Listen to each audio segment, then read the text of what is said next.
As you already know, you had a fairly light week this week as you're heading into the break and working on your second article critique. I want to talk to you a little bit about qualitative design in practice and some of the things that I experience as a professor working with students coming through their culminating portfolio, coming out of the internship, or practitioners in the field that relate to some of the things that you've been reading in the book. So one of the issues that comes up a lot has to do with instructional leadership, and particularly when you're trying to pull an instructional leadership team together. So imagine yourself as a superintendent or as a principal of a larger school where you're trying to get together a group of school leaders, APs, principals, teacher leaders, mentors, the whole group, trying to get them together and develop some shared understanding of what good instruction looks like. So that if one person went into a classroom and visited them 4 or 5 times during the course of a semester, and a different person during different times would also go in to visit that classroom 4 or 5 times, they'd all be able to come together and be able to speak using the same language. They'd have a similar understanding of what they were looking for, and by and large they'd reach some similar conclusions about whether that teacher was doing a good job or not, and what types of professional development was needed to help that teacher improve. That's pretty clear to see what the dangers are if you end up in a situation where your team doesn't agree. So from the teacher's perspective, they could be getting very different kinds of feedback from their mentor, from the AP, from the principal, from the variety of these people that are there to help, giving that teacher mixed messages, and knowing that some of those messages are not going to be accurate.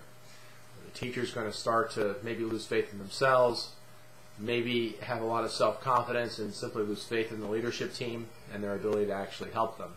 In either event, it's critically important for instructional leaders to be able to develop a shared understanding among teachers and other leaders of what they're looking for when they go in and they observe these classrooms.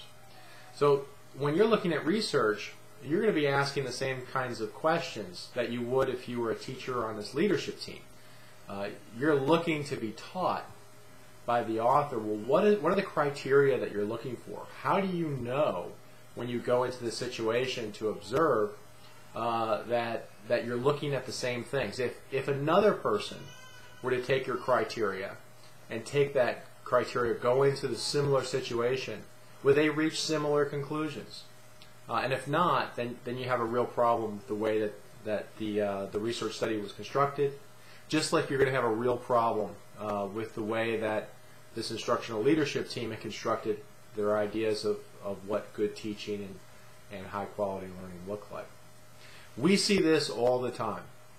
It's very common for school leaders to take a well, I'll know it when I see it kind of approach. And there is something to be said to having an open mind and casting a wide net. But it's another thing to cast such a wide net that you can sometimes be pulled by distractors.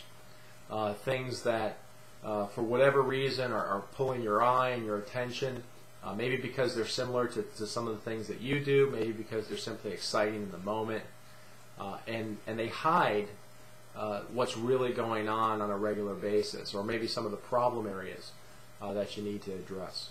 So I just want you to have that kind of frame of mind for 2 reasons. One, it helps you take what we're learning in this class and apply it into a setting, a practice setting.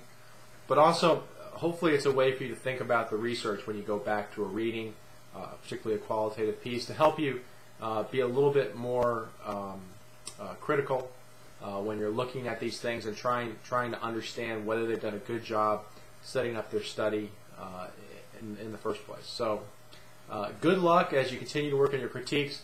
I've had several people work with me individually, contact me and ask questions, so I want you to know that I'm open to do that.